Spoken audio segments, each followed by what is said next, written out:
today I'm using some paper from my April collection of 2021 from Spellbinders. It's called Sincerely Yours, and I made little thin strips in pink, green, yellow, and blue, and I'm just going to tear these bad boys up.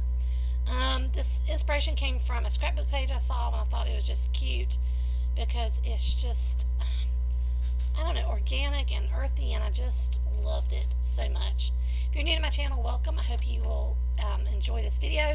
Think about watching some of my other ones. I also have shorts that are really fun to watch too. I'm going to put a bead of glue in this nice little arch. So if you haven't guessed, I'm getting ready to make a rainbow, but it's more of a pastel because this is a pastel palette. And I'm just lining these up on these strips of paper.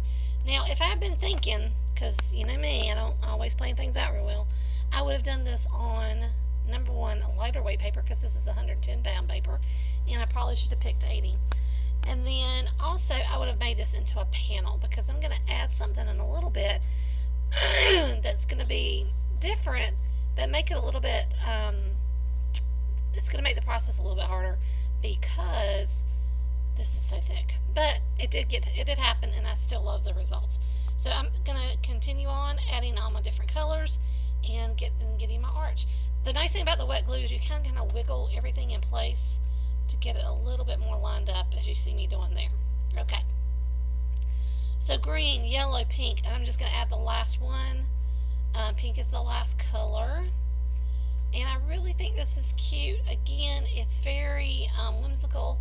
It's nothing hard. Anybody can do this. This is great for a beginner. But you're making a scene, and it's going to be really cute. Give me a thumbs up. I hope you'll subscribe. Leave me a comment. I love all of those things. I'm trying to get my channel to grow, and it's done some growth here recently, but I'm hoping it will continue to, so eventually maybe I can do some lives. That would be awesome. So anyway, I'm going to continue on, and then you have to let the glue dry, okay? And if you're asking which kind of glue I'm using Elmer's Craft Bond. You don't need anything that particular that's, you know, a heavy crafting bond for this. It's what I use. It's what I have on my desk, so it's my favorite. So that's what I used for this particular piece. So this is cute as it's on its own, but I want to add another element. So after it's all dry and everything, we're going to add the next element. And this is where I'm going to use a piercing tool. Now, I have a piercing tool that I got from Dollar Tree. It works really well. And I also have some craft foam that I have behind it. And now I'm going to start poking holes in each section of this rainbow. Because I don't know if you've watched many of my videos, but one of the things I love to do, and I don't think I share it enough, I probably should, but I love stitching on cards. It's so much fun. And what I'm going to do is I found some threads that are in these colors but a little bit brighter. So the pink's a little bit brighter, and the blue the green, and I'm going to alternate it. So I'm starting out with pink. I'm going to add that to the blue, and then I'll add blue to the green, and then I'll add green to the yellow, and then I'll add yellow to the pink. That makes sense. Alright, I'm going to put on a little music and so you can enjoy.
Stashes of Sun, and I've used from scraps that I've used making this card, and I made 3 of them, and I'm going to stack this up.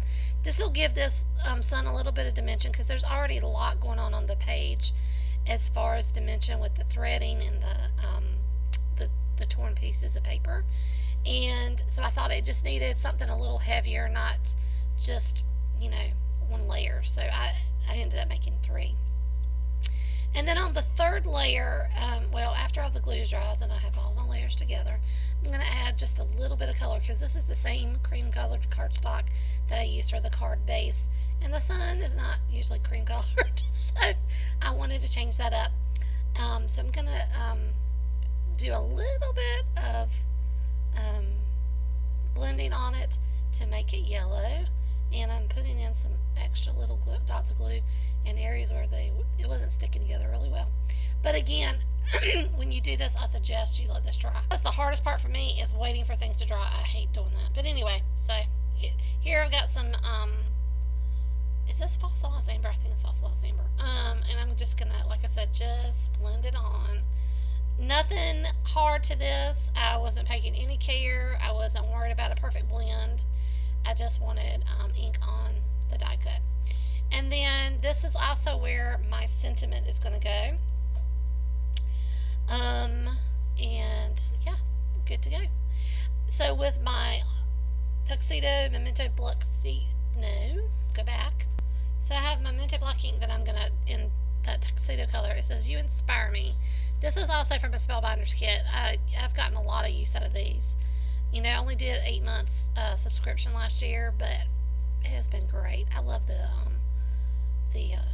sentiments especially. So right in the middle of the sun, it was perfect, and it fit perfect. Now I wanted a little extra something, so I added a little yellow bow with the extra of a floss I had onto the sun. I think it just adds another little piece of whimsy. And to hold it in place, I'm using my craft bond again, because then I don't have to worry about it moving. It's not going anywhere. When I use this glue, it is perfect. Now to add just a little bit of something, just so it has a little bit more, you know, it just needed something. So I'm adding again from the same set of in April. I'm adding some of these Puffy Hearts, and they just blended perfectly because it was a kit. They go together. It's great. And that is my card. Guys, thank you so much for stopping by. I hope you enjoyed watching. I really do appreciate all the love that you give me down below as far as likes, thumbs ups, and comments. And I will see you next time. This is for Crafty Hazelnut's Pattern Paper Challenge. Oh, I showed you the inside. I forgot that part. I'm going to sign off. I did create just a little sliver of a smaller piece, and I'm going to glue that on the inside to cover up all that stitching. Because whoever receives this, I didn't want them to have to look at that. But there you go, guys. That is my card. I hope you have a great one. And again, I'll put the link down below for Crafty Hazelnut's Pattern Paper Challenge for June. So you can follow along and see all the great creators and what they've made for their project this month as well.